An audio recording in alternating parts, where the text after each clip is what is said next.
Good evening, हाय, hello, नमस्कारम, सलाम वालेकुम, जय राम जी की। मैं doctor Lakshmi Narayan, assistant professor political science, राजनीति विज्ञान, और मैं आपसे चर्चा करूंगा आज कार्ल मार्क्स के ऊपर जो क्वेश्चंस पीछे एग्जाम्स में आए हुए हैं उनके ऊपर। क्या पूछा गया है कार्ल मार्क्स के ऊपर? कार्ल मार्क्स जो साम्यवाद के प्रणेता हैं, वैज्ञानिक समाजवाद जिसको हम कहते हैं उसके प्रणेता हैं, जिनको गरीबों के मसीहा के रूप में पूजा जाता है, और ये कहा जाता है कि इस संसार में अगर भगवान के बाद किसी व्यक्ति को सबसे ज्यादा जानते हैं लोग तो वो कार्ल मार्क्स है। कुछ इसको देवता के रूप में मानते हैं, कुछ इसको दैत्य और दानव के रूप में मानते हैं। वो अपनी अपनी सोच, अपनी अपनी इच्छा, अपनी अपनी विचार प्रणाली, अपनी अपनी विचारधाराएं हैं कि आप इसको किस रूप में लेते हैं। तो ऐसे ही गरीबों के, मजबूरों के, मजदूरों के, सर्वहारा के जो मसीहा हैं कार्ल मार्क्स, उनके ऊपर पीछे जो एग्जाम्स हुए हैं पिछले 2-3 साल 4 साल में, कौन कौन से क्वेश्चंस आए हैं कार्ल मार्क्स के ऊपर, कैसे उनकी नेचर चेंज हो गई है, कितने डीप पूछे जाते हैं और क्या पूछा जाता है, इनको हम देखेंगे। तो कार्ल मार्क्स की शुरुआत करते हैं कि मार्क्स का जो अधिशेष मूल्य का सिद्धांत है, थ्योरी ऑफ सरप्लस वैल्यू है, इसकी कौन सी विशेषताएं हैं? बिल्कुल ये डेविड रिकार्डो का सिद्धांत का विस्तारित रूप है। श्रम की शक्ति है वो बिल्कुल मस्तिष्क, मांसपेशियों और तंत्रिकाओं के बराबर होती है। ये कहा है कार्ल मार्क्स ने कि श्रम शक्ति किसके बराबर होती है, यानी लेबरी है वही उपयोगिता लाता है किसी भी वस्तु के अंदर। प्रत्येक पदार्थ का मूल्य उसमें निहित श्रम की मात्रा के समानुपाती है, नहीं है, नहीं है। तो ये देखिए, उत्पादन में जितने श्रम घंटे लगे, कामगार को उसकी संख्या के अनुपात में अवश्य भुगतान किया जाना चाहिए, बिल्कुल किया जाना चाहिए। तो अगर हम यहां है लगा देते तो ये भी सही हो जाता। तो इसका जो उत्तर बना वो बना 1, 2 और 4 के हिसाब से। तो 1, 2 और 4 है वो तो सी में है, तो इसका उत्तर जो बना है वो सी बना है। चौथा ये कह रहा है कि जितने श्रम घंटे लगे हैं कामगार को उतना ही तो नहीं मिलता। कामगार को, एक कामगार मान लेते 8 घंटे काम करता है, कामगार को मिलता कितना है? उसको मिलता है उसकी 2 घंटे की दिहाड़ी। 6 घंटे और उसने जो काम करके जो चीजें पैदा की है वो मालिक खा जाता है। ये सरप्लस वैल्यू है, विशेष मूल्य है। तो इसका उत्तर है वो सी आएगा, 1, 2 और 4। कौन सा विचार कार्ल मार्क्स के राज्य के कर्मिक अवसान के आदर्श को संशोधित करने के लिए तर्क देता है कि यह समाजवादी, अंतरराष्ट्रीयवाद और सर्वहारा वर्ग की तानाशाही के बारे में पहले के दावों से मुक्त होना चाहिए? यह कहता है जैक्स डेरिडा। देखिए, जैक्स डेरिडा का विखंडनवाद बड़ा फेमस है और ये एक उत्तर आधुनिकतावादी विचारक है। विखंडनवाद सीधा इतना ही पूछते हैं इसके बारे में। ये कार्ल मार्क्स के बारे में एक कथन कहा है इन्होंने कि इस आदर्श को संशोधित करना होगा कि राज्य का कर्मिक अवसान होगा। कार्ल मार्क्स ने यही कहा था कि राज्य जो पैदा हुआ था वो एक वर्ग ने दूसरे वर्ग के शोषण के लिए पैदा हुआ किया था। तो फ्यूचर में क्या होगा कि जब वर्ग भेद खत्म हो जाएगा, एक ही वर्ग बच जाएगा, कोई किसी का शोषण नहीं करेगा, तो शोषणकारी संस्था के रूप में राज्य की आवश्यकता भी नहीं होगी, उसका कर्मिक रूप से अवसान हो जाएगा। लेकिन इसमें संशोधित कर दिया कि यह समाजवादी, अंतरराष्ट्रीयवाद और सर्वहारा की तानाशाही के बारे में पहले के दावों से मुक्त होना चाहिए। तो फिर जैक्स डेरिडा ये कहता है फिर ये क्या है, अंतरराष्ट्रीयवाद, सर्वहारा की तानाशाही, ये भी तो राज्य का स्वरूप है।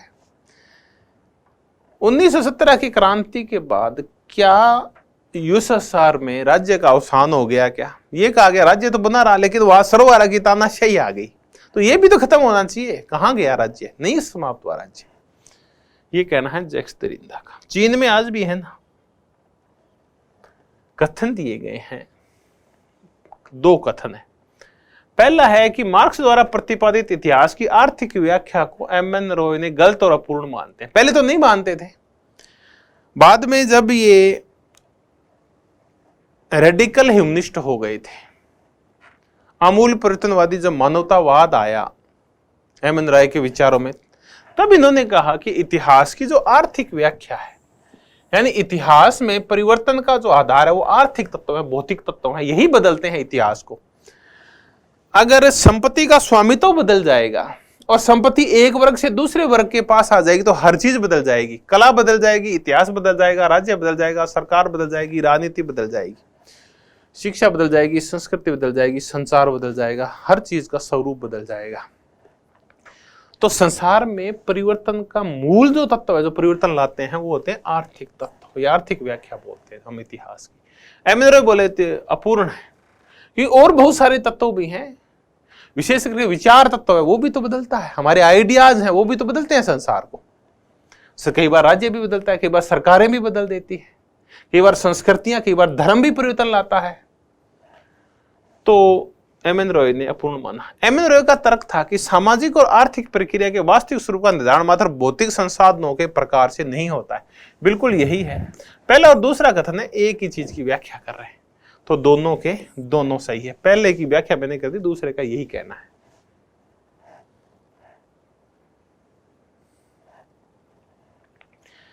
अतिरिक्त मूल्य पर मार्क्स निम्नलिखित विचार कीजिए। अतिरिक्त मूल्य का सर्जन उत्पादन के दौरान होता है। बिल्कुल सही है। जब उत्पादन होता है तब होता है, तब व्यापारी क्या करता है, पैदा ज्यादा करवाता है और उसके अगेंस्ट में मजदूर को देता कम है। बिल्कुल ठीक है। अतिरिक्त मूल्य माल के बाजार मूल्य और विनिमय मूल्य का अंतर है। नहीं, अतिरिक्त मूल्य श्रम के उपयोग मूल्य और विनिमय मूल्य का अंतर है। यह है सही उत्तर तो इसका। बाजार मूल्य और विनिमय मूल्य तो एक ही चीज हो गई कि बाजार में उसका मूल्य क्या है, किस रेट पे बेचा जा रहा है। मुद्दा यह है कि श्रम को आपने कितना मूल्य दिया और उसको बेचा कितने में, आपने प्रॉफिट कितना कमाया, ये है महत्वपूर्ण। ये तो एक ही चीज हो गई, तो ये नहीं हो सकता। ये ध्यान रखना, बहुत ही पूछते हैं ये वाला क्वेश्चन, अतिरिक्त मूल्य क्या है, कि श्रम का उपयोग मूल्य और विनिमय मूल्य का जो अंतर है वो है। तो एक सही है और तीन सही है। तो एक एवं तीन काहे में आ रहे हैं, बी में आ रहे हैं, तो इसका उत्तर बी है।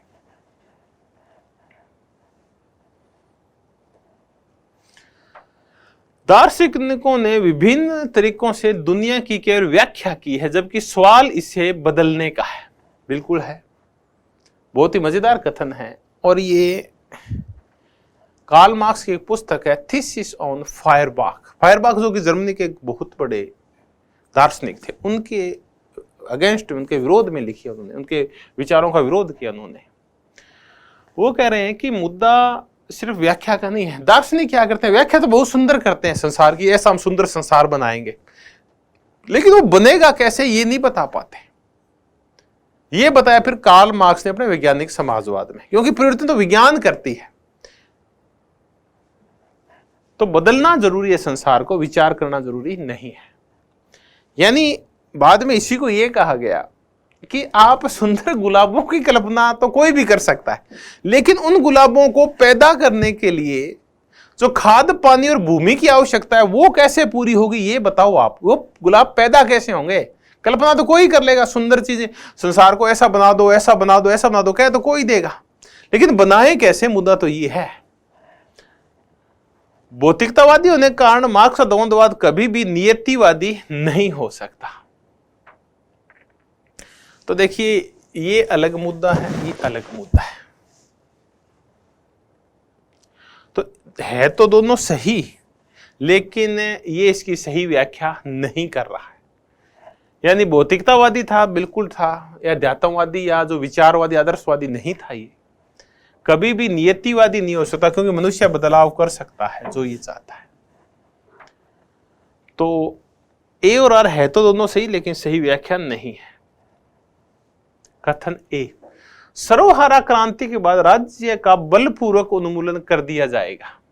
नहीं, ये गलत कथन है। सर्वहारा क्रांति के बाद राज्य का बलपूर्वक उन्मूलन नहीं होगा, कार्ल मार्क्स कहता है। कार्ल मार्क्स ये कहता है कि जब किसी भी चीज की आवश्यकता नहीं होती, वो चीज अपने आप ही खत्म हो जाती है। यानी राज्य का कर्मिक अवसान होगा, राज्य खत्म किया नहीं जाएगा, बल्कि जब आवश्यकता नहीं होगी तो अपने आप ही खत्म हो जाएगा। ये मनुष्य ने जब खड़ा होना सीखा, बंदर से मनुष्य बना जिस दिन, उस दिन उसकी पूंछ की जरूरत नहीं पड़ी, तो उसकी पूंछ गायब हो गई। जरूरत नहीं होती, वो चीजें गायब हो जाती है। राज्य शोषण के लिए पैदा हुआ था, जब शोषण होगा ही नहीं तो राज्य समाप्त हो जाएगा, उसको समाप्त करने की जरूरत नहीं होगी। आज राजस्थान में ऊंट नहीं है, बहुत सारे घरों में कुल्हाड़ियां नहीं मिलती क्योंकि गैस आ गए हैं। तो ये क्यों, कहां चली गई ये सारी चीजें? क्योंकि उनकी उपयोगिता नहीं है। जिन चीजों की उपयोगिता नहीं होती वो चीजें खत्म हो जाती है, उनको खत्म करना नहीं पड़ता। तो राज्य का बलपूर्वक उन्मूलन नहीं होगा, बल्कि राज्य स्वतः ही समाप्त हो जाएगा धीरे धीरे। मार्क्सवाद के अनुसार राज्य वर्ग आधिपत्य का उपकरण है। ये बिल्कुल सही है कि एक वर्ग दूसरे वर्ग के ऊपर आधिपत्य है, हेजेमनी के लिए और उस पर नियंत्रण, कंट्रोल और शोषण के लिए राज्य बना था। ये तो बिल्कुल सही है। तो ए गलत है, आर सही है, डी है इसका उत्तर। कौन सा सिद्धांत मार्क्स से संबंधित नहीं है, हमें यह देखना होगा। सर्वहारा वर्ग की तानाशाही है, बिल्कुल। और गोथा प्रोग्राम, जो इनकी अंतिम पुस्तक थी, जो गोथा शहर में जो सोशलिस्ट का जो सम्मेलन हुआ था उसके विरोध में लिखी थी, उन्होंने उसमें स्पष्ट वर्णन किया था सर्वहारा वर्ग की तानाशाही का है इनका। अलगाव का सिद्धांत इनका है, अतिरिक्त मूल्य का सिद्धांत इनका है। लेकिन ये परिवार, family, private property and state, origin of family, private property and state, ये पुस्तक है इनके दोस्त की, एंजल की। तो ये इनका नहीं है, बल्कि ये किसका है? ये जो विचार है या ये पुस्तक है, ये इनके दोस्त एंजल की है। तो ये इसका उत्तर है, ये बी है। कार्ल मार्क्स हीगल से सहमत थे कि इतिहास द्वंद्वात्मक योजना के अनुसार अपने आप को प्रकट करता है। बिल्कुल सही था। इन्होंने जो द्वंद्ववाद लिया है, डायलेक्टिक मेथड लिया है, वो बिल्कुल हेगल से लिया है। हेगल भी कहता है दो विचार आपस में भिड़ते हैं, एक नया विचार पैदा होता है और इतिहास आगे बढ़ता है। ये भी ऐसे ही कहते हैं। आगे चलते हैं, देखते क्या है। किंतु मार्क्स के अनुसार विचार भौतिक स्थितियों के परिणाम थे। बिल्कुल, विचार स्वतंत्र नहीं होते, बल्कि कार्ल मार्क्स का कहना है कि विचार भौतिक स्थितियों के ऊपर निर्भर होते हैं। आप जिस सोसाइटी में रहते हैं, आप जिस वर्ग से आते हैं, आपके पास जैसा पैसा है, आपके विचार वैसे ही होंगे। अगर आपके पास भौतिक संसाधन नहीं है, आप गरीब हैं, आपके पास झोंपड़ी है और महल नहीं है, तो आप विचार अलग होंगे। आपके पास महल है, गाड़ी है, सब कुछ है, सुविधाएं हैं, आप सुविधा भोगी वर्ग के, तो आपके विचार अलग होंगे। तो विचार स्वायत्त और स्वतंत्र नहीं होते, बल्कि वो भौतिक स्थितियों के परिणाम होते हैं। ये कहना था कार्ल मार्क्स का। जबकि हेगल कहता था कि नहीं नहीं, ऐसा नहीं है, विचार स्वायत्त और स्वतंत्र होते हैं, विचार भौतिक स्थितियों को बनाते हैं, विचार गुलाम नहीं होते भौतिक स्थितियों के। उल्टे थे दोनों। इसीलिए कार्ल मार्क्स ये कहता है कि जो हेगल का जो द्वंद्ववाद था, मैंने लिया तो है उसको, लेकिन वो सिर के बल खड़ा था, वो शीर्षासन कर रहा था, मैंने उसको पैरों के बल खड़ा कर दिया, सीधा कर दिया मैंने उसको। सही है पहला। दूसरा कथन है द्वंद्वात्मक भौतिकवाद पदार्थ एवं गति की अपर्थक्यता में विश्वास करता है। यह भी ठीक है।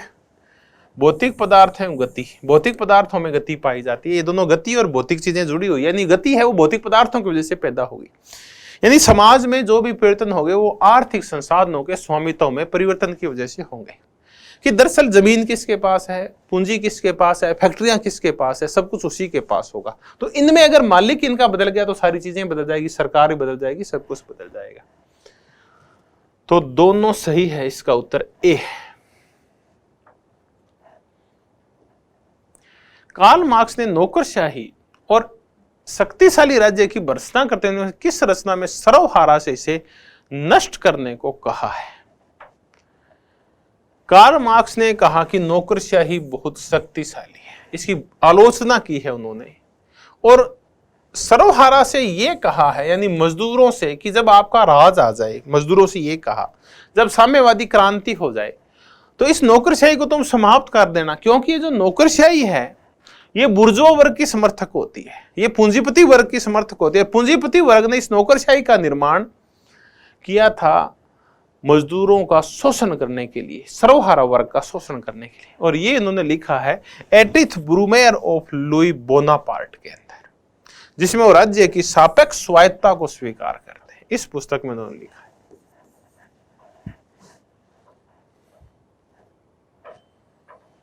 इतिहास की भौतिकवादी व्याख्या बिल्कुल इतिहास की एक होती है आदर्शवादी व्याख्या जो हेगल ने की है, एक है भौतिकवादी व्याख्या जो कार्ल मार्क्स ने की है, और वर्ग संघर्ष का सिद्धांत थ्योरी ऑफ क्लास स्ट्रगल का प्रतिपादन किसने किया है?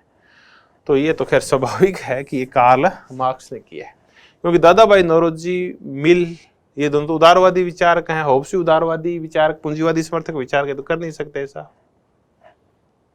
क्लास स्ट्रगल की चर्चा। एक दिन ऐसा आएगा राज्य लुप्त हो जाएगा, किसने कहा? अभी चर्चा करें थे, राज्य लुप्त हो जाएगा, लुप्त करना नहीं पड़ेगा, अपने आप हो जाएगा, खत्म नहीं करना है, अपने आप ही खत्म हो जाएगा वो। ये कहा है कार्ल मार्क्स ने। ग्रेजुअली सने सने राज्य लुप्त हो जाएगा।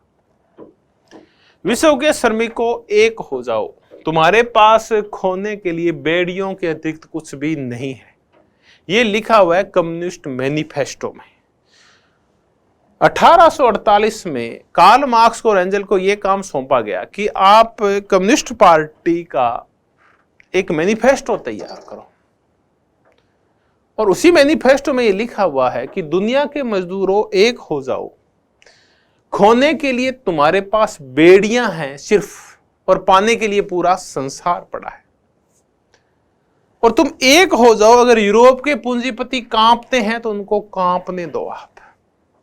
देखिए मजदूरों के पास क्या है खोने को? खोने के लिए होता है पूंजीपतियों के पास कुछ भी। मजदूरों के पास खोने के लिए होता है शोषण। मरना तो है ही, तो क्रांति करके मरो, ये कहना है कार्ल मार्क्स का, क्योंकि तुम्हारा शोषण ही तो जाएगा। तुम्हारी जो बेड़ियां डाल रखी है शोषण की, वो तो टूटेगी अगर तुमने क्रांति की तो इसलिए एक हो जाओ और क्रांति करो, ये कहना है कार्ल मार्क्स का। तो इसका उत्तर ए है। दार्शनिकों ने विभिन्न तरीकों से, देखिए वही घूम फिर के वही क्वेश्चन आ गए हैं फिर, कि दुनिया की व्याख्या की है, इसे बदलना कैसा है, ये कहा कार्ल मार्क्स ने है, लेकिन किस में कहा है? तो मैंने पहले इस पुस्तक का नाम बता दिया था, थीसिस ऑन फायरबाख में ये कहा है। मैंने कहा था फायरबाख जर्मनी का एक बड़ा दार्शनिक था, एक फिलोसोफर था, उसके खिलाफ लिखी इन्होंने। मार्क्स के आर्थिक विचारों से संबंधित त्रुटिपूर्ण कथन को पहचानना है। बिल्कुल, पूंजीवाद माल अर्थव्यवस्था है, प्रोडक्शन बेस्ड होता है, बिल्कुल प्रोडक्शन है, पूंजीवादी व्यवस्था ऐसी है, फैक्ट्री आधारित है। अतिरिक्त मूल्य श्रम के उपयोग मूल्य और विनिमय मूल्य के बीच का अंतर है, बिल्कुल सही है। ये थोड़ी देर पहले कहे कि श्रम का उपयोग मूल्य और विनिमय मूल्य। श्रम का उपयोग मूल्य है कि आप जब उत्पादन करवा रहे थे तो कितना दिया श्रमिक को, और आपने उसको बेचा कितने में, विनिमय मूल्य, बेचा कितने में, एक्सचेंज वैल्यू।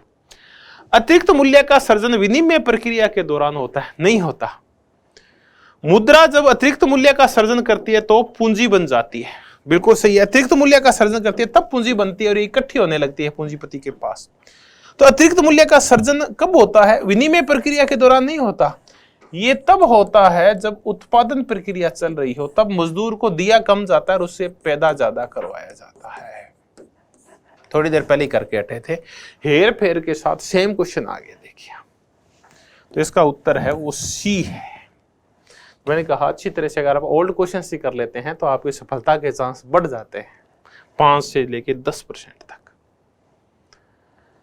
समाज जिस तरह से व्यवस्थित है वह स्वाभाविक और सही है तथा उसे चुनौती नहीं दी जा सकती। कार्ल मार्क्स के अनुसार यह विश्वास किस अभिकरण के द्वारा संभव हुआ? बहुत ही मजेदार ये चीज है कि आपके दिमाग में कौन बिठाता है कि वर्तमान व्यवस्था ही सबसे अच्छी व्यवस्था है, इसको बदलने की आवश्यकता नहीं है, जैसी चल रही है उसको वैसा ही चलने दीजिए। ये काम किया जाता है शिक्षा व्यवस्था के द्वारा। शिक्षक यही करते हैं, आपको एक फिक्स सांचे में डालते हैं। आप भारत के संदर्भ में वर्तमान में लीजिए कि अभी तो 8-10 साल हुए हैं, वर्तमान अगर केंद्र सरकार लंबे समय तक रहती है तो आप देखेंगे कि अधिकांश शिक्षक इनके समर्थक हो जाएंगे, और ये समर्थक फिर ऐसे ही बच्चे तैयार करेंगे जो कभी भी इस सरकार का, इस आइडियोलॉजी का अपोजिशन नहीं करेंगे कभी भी। कांग्रेस रहती तो कांग्रेस ने वैसा किया था, बीजेपी तो वो भी ऐसा ही करेगी। तो ये काम होता किसके द्वारा है? तो ये होता है शिक्षा व्यवस्था के द्वारा। बचपन से ही मन मस्तिष्क ऐसा कर दिया जाता है जो वर्तमान व्यवस्था का ही गुणगान करते हैं और क्रांति का विरोध करते हैं, परिवर्तनों का विरोध करते हैं। ये है शिक्षा व्यवस्था। खैर जब हम ग्रामशी को पढ़ते हैं तो इस मुद्दे पे चर्चा करने में और ज्यादा आनंद आता है। शुरुआत कार्ल मार्क्स से हो गई है, तो ये कार्ल मार्क्स का कहा है और इसका उत्तर सी है।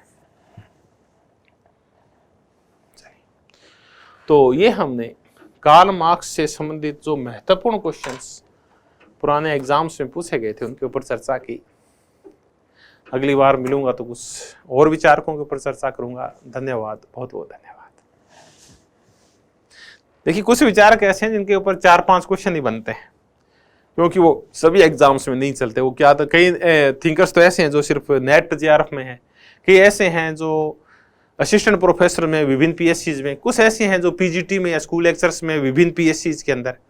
तो कुछ के ऊपर बहुत ही कम क्वेश्चन बनते हैं, उनके ऊपर कम क्वेश्चन कर लेंगे। इस पे 15-15, 20-20 क्वेश्चन भी आए हैं जिनकी हमने चर्चा की है।